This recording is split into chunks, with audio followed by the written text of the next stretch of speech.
అందరికీ నమస్తే.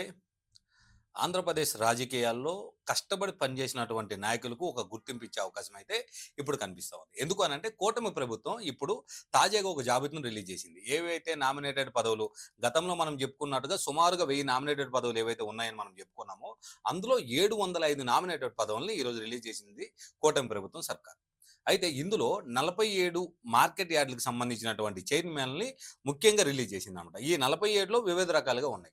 అందులో ఒకటి ఏందంటే టీడీపీకి సంబంధించినటువంటి నాయకులకు 37 గాను, జనసేన పార్టీకి సంబంధించినటువంటి నాయకులకు 8, బీజేపీ పార్టీ వాళ్ళకి 2. అయితే మొత్తం మరి 707 నామినేటెడ్ పోస్టులు రిలీజ్ అయ్యాయని చెప్తున్నారు మీరు. మరి 47 గురించే మాట్లాడుతున్నారు అని అంటే ప్రతి ఒక్క చైర్మన్ కింద డైరెక్టర్స్ అంటూ ఇంకా వివిధ పదవుల్లో ఉన్నటువంటి వాళ్ళు చాలామంది ఉంటారు.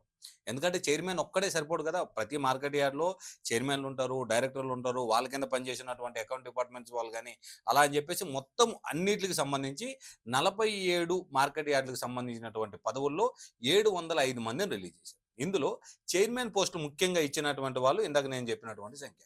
ఎగ్జాంపుల్‌గా టీడీపీకి సంబంధించినటువంటి 37 మంది, జనసేనకు సంబంధించినటువంటి 8 మంది, బీజేపీకి సంబంధించినటువంటి ఇద్దరు. వీళ్ళు మాత్రము చైర్మన్ హోదాలో ఉన్నారన్నమాట. మార్కెట్ యార్డ్‌లకు సంబంధించినటువంటి.